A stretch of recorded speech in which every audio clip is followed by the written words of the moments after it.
Officials say they do not know exactly what started that fire, but they say dry conditions mixed with low humidity and high winds from Hurricane Dora created what they call the perfect storm. News Nation's Nick Smith with the latest. I was the last one off the dock when the firestorm came through the banyan tree and took everything with it. And I just ran out to the beach. Dustin Johnson recounting the harrowing moment when a raging inferno tore through the historic town of Lahaina. If anybody's still out here, it's time to go! Turning the idyllic vacation spot into what some describe as a war zone. We just saw a huge cloud of smoke, and our tour driver, or our tour guide, he didn't know what to do, so we were like approaching it, and then we started to get an Amber Alert saying to evacuate. Newlyweds Jolie and Connor Campbell had to cut their honeymoon short after thick black plumes of smoke began to engulf the island. We're happy to be okay and been praying all night for people to be safe. The situation so dire, some even jumping into the ocean in a desperate attempt to escape the blaze. We couldn't even look behind us because the wind was burning us, so we had to go underwater, but the water was pulling us.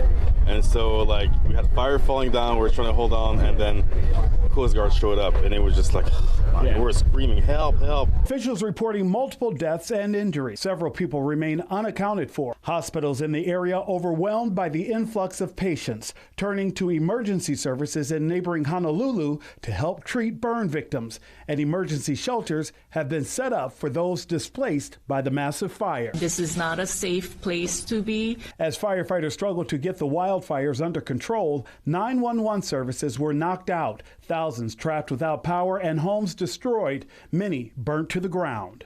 This was a home. There's their car. The full extent of the damage may not be known for weeks or even months. Entire towns decimated, lives lost. The focus now to save what is left of this island paradise. Anytime there's a disaster, anytime there's things like this that happen to our community, that shake our community, it's the community and it's our families and it's our people, it's our ohana that help each other, and this is a time we need help.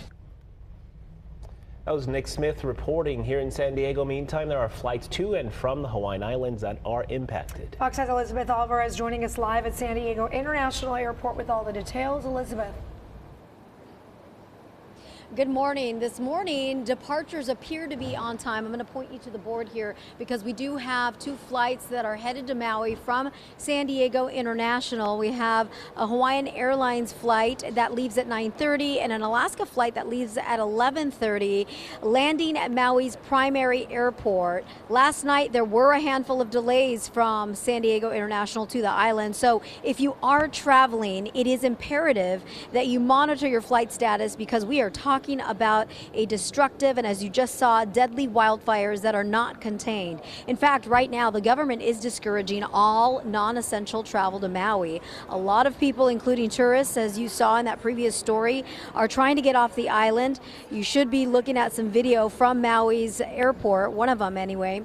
Airlines like Hawaiian and Southwest are offering people $19 flights to get out of Maui. And on the flip side, Hawaiian Airlines is working with the state and nonprofits to bring in more first responders, equipment, and supplies to help in the firefight. Now, we did speak with some folks who were headed to the Hawaiian Islands this morning from San Diego, headed to a wedding, not to Maui, but nonetheless, they are monitoring what is happening. It's pretty sad. Praying for the people for sure, because it's a lot of people are losing their lives right now. So, just got to pray for the people, and we'll go over there and be a blessing to them like they're a blessing to us. So looking forward to it, and even though we're not going to be on a couple islands away, but it's going to be a good time. All right, we wish them safe travels. Now, several airlines are implementing flexible travel policies to make it easier for you to change your travel plans. Again, all non-essential travel to Maui is being discouraged right now. We'll keep an eye on the flight situation from San Diego International Airport because, as you know, they can change at any moment. Right now, the two flights scheduled to Maui are on time, but again, that could change. We'll keep you posted. That is the very latest from San Diego International Airport. Charlie and Raul will send things back to you. All right, Elizabeth, thank you for that.